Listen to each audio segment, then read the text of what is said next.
Builders accidentally unearthed a forgotten time capsule, but what was inside gave them chills. When Albuquerque Public Schools decided to tear down one of their deteriorating facilities, demolition crews ceased their work after they found the time capsule. So staff broke the tiny glass bottle to read the letters inside, and they discovered a terrifying message from a student who once roamed the halls of the old school. On Arbor Day in 1968, the staff at Montgomery Elementary School had decided to plant a few new trees on its grounds. And with the earth already tilled around the trees, they came up with another idea. They could sow a few time capsules into the dirt beneath the fresh foliage. Students at the school then penned letters to future readers and detailed their lives in the late 1960s. Multiple classes participated in the project, sealing their messages into glass, cork-topped milk bottles. But not all of the time capsules would come to light when crows tore up the same earth in 2016. In fact, the team uncovered only one of the 1960s capsules. They popped the cork off of the container but struggled to pull the messages out of the bottle. So they cracked the glass and started to remove the letters hidden inside. And one of them stood out for all of the wrong reasons. We will discover exactly what was discovered in that letter a bit later, but first let's learn a bit more about the school and the area in which it was discovered. The end of World War II in 1945 kicked off a population boom in Albuquerque, New Mexico. As such, the public school district in charge of the state's biggest city had to add multiple new institutions to keep up with the sheer amount of new students.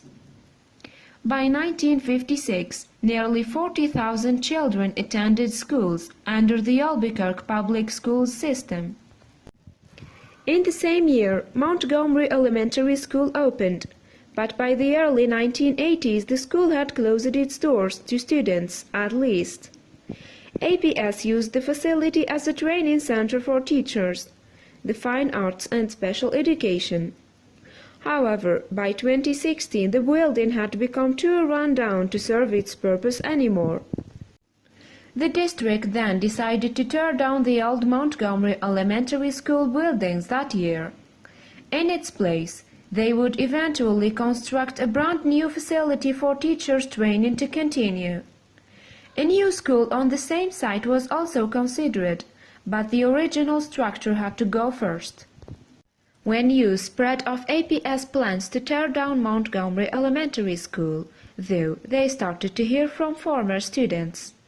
They didn't reach out to oppose the demolition, but to let officials know to be on the lookout for something as they leveled the building. That's because, as we explored earlier, they had buried time capsules on the grounds in the 1960s. Time capsules have, of course, been around much longer than Montgomery Elementary School. Experts estimate that they could have been used long before the oldest examples they know of.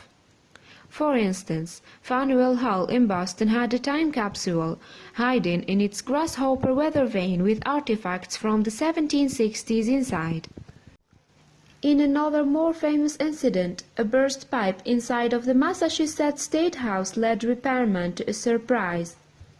They found a time capsule stuffed into the cornerstone by revolutionaries Paul Revere and Samuel Adams. They had placed the container there in 1795, filling it with coins, newspaper and a silver plate etched by Revere himself. More recently, the use of time capsules has proliferated in a major way. Indeed, the moniker for these containers was only coined in 1938.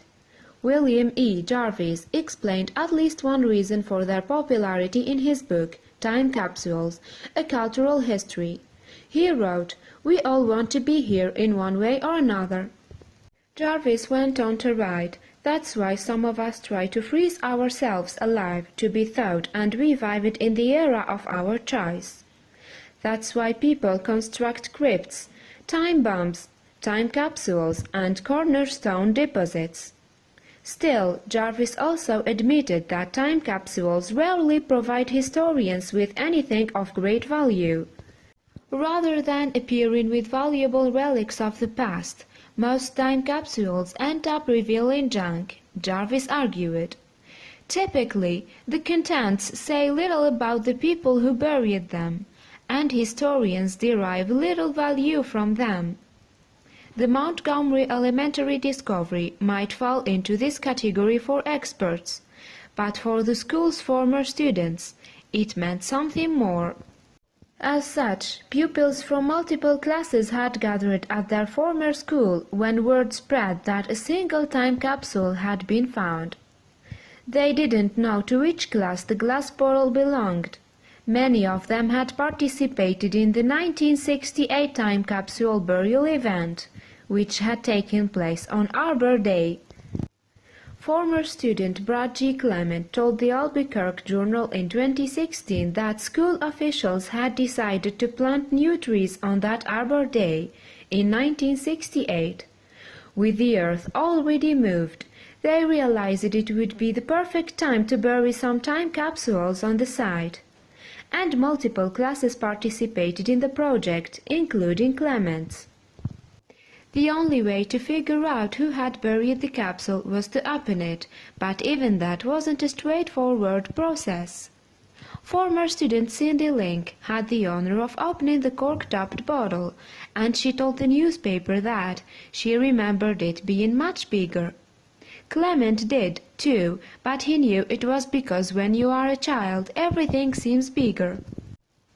Link couldn't pull the letters through the thin neck of the container, so someone handed her a piece of rebar and she cracked the glass open instead. Then everyone began to read the letters inside to figure out which class they came from. As it turned out, the messages came from a Montgomery Elementary 4th grade class, of which Clement had been a part. Leafing through the stack of about 25 letters, the man found a message that he had written when he was 10.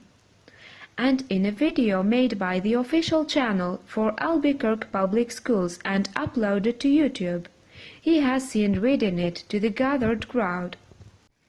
Clement's message began by introducing himself to the future reader. Little did he know it would be himself writing the letter. He wrote in 1968, "My name is G. Brad Clement. My age is 10 years. I am in 4th grade, Montgomery, room 15. My teacher's name is Miss Hofbauer." The next line made Clement question the veracity of the claims made by his 4th grade self. As a 10-year-old, he wrote that his friend was Brian O'Connor. In the clip of him reading out the message, the retired music teacher counters, "I don't recall that." Then the video shows both Clement and the crowd listening to him breaking out in laughter. Next, the younger Clement shared his favorite TV shows at the time, Lost in Space and The Monkees. He had more personal ties to the latter because, he wrote, "My aunt taught Sunday school to Mickey Dolenz. She worked for Mickey's father and she knew Mike Nesmith." After finding his letter, Clement told Albuquerque Public Schools in 2016 how much the message meant to him. He had always loved such relics of the past. He explained, "I have kept journals most of my life. I've always been interested in my history and the history of my community, so this is pretty special." Plus, rereading his letter conjured up happy thoughts of his childhood for Clement. He continued, "I remember school being idyllic. I have great memories. I enjoyed walking to school in the mornings." Then he recalled one thing he didn't miss about being a kid. Clement said, "I don't have great memories of homework, though." Clement's wasn't the only letter in the time capsule, of course. Amid the other 25 notes was one from 9-year-old Pamela Sue Rainman. According to the Albuquerque Journal, she had dated her message first, February 14, 1968. Then she shared a bit about her life as a kid growing up in that era. Rain Man described herself, saying, "I collect dolls and play the piano. I am Jewish and we speak Hebrew." Then the young girl penned the Hebrew word for mother. She also gave a tip to future letter readers about how to decipher the language, explaining, "It goes from right to left." Link, the woman who smashed open the time capsule, wasn't in the class which created the container. As such, she didn't find her letter amongst the stack, but she did tell KRQE News 13 that one of the messages inside was still special to her. In a video uploaded by the news outlet to YouTube, she explains, "I was able to read one of my girlfriends from a long time ago who lived down the street from me." Still, one of the most noteworthy of all of the messages came from a boy named Greg Lee Youngman. His letter wasn't as cute as Clement's or as earnest as Rain Man's, though. Instead, Youngman's message from 1968 began in the creepiest way. According to the Albuquerque Journal, the fourth grader began his letter with the line, "I am dead." Youngman then shared a few more details about himself that made the message even stranger. Unlike his classmates, who would have been born in the late 1950s, he declared that he was born in 1900. He also called his school by a different name than his classmates. Youngman wrote, "I go to Montgomery School. That is the olden school name." He went on to reiterate the message's creepiest declaration once again, adding, "You auto, now I dead." Then the fourth grader apparently shared a list of hobbies that could very well have been a scary ghost's interests too. Youngman wrote, "My favorite subject is spooking the police." The fourth grader then shared what seemed to be a genuine interest, saying, "I play the guitar. In case you don't know what it is a board with strings on them." And with that, he was ready to conclude his message to the future. Youngman concluded his message by writing, "See you later, savages." To the Albuquerque Journal, it seemed as though the fourth grader thought someone far in the future, perhaps living within a dystopian society, would find his note. But his eerie message could have come from a ghost, Gizmodo claimed. According to the website, no one on the team could confirm if Youngman was alive or dead at the time of the letter reading. Either way, his message had made an impression on readers and the press. It was widely shared in the wake of the time capsule discovery. And those who read it online had a lot of thoughts about Youngman's note. One online commenter on the Gizmodo article felt particularly moved by Youngman's "See you later, savages" sign-off, describing it simply as epic. Another person made a joke that the 10-year-old's letter fit in perfectly with modern internet culture. They wrote, "Horrible grammar and fictional ways to identify himself, spot on." Others tried to explain why Youngman wrote what he did. One user thought that he might have been referencing the book Brave New World, saying, "Some kids back then were very well read." Another reader said that Youngman was pointing out that he might not be around for the capsule's discovery, but didn't quite explain himself clearly. The commenter wrote, "My interpretation, an inarticulate kid trying to communicate that the capsule would not be opened in his lifetime. He would be dead to those reading. Presumably he didn't expect it to be recovered and opened so soon."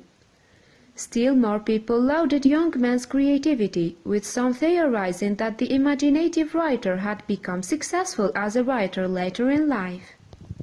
Unfortunately, unlike Youngman's and Clement's letters, not all of the messages written by Montgomery Elementary students would ever come to light.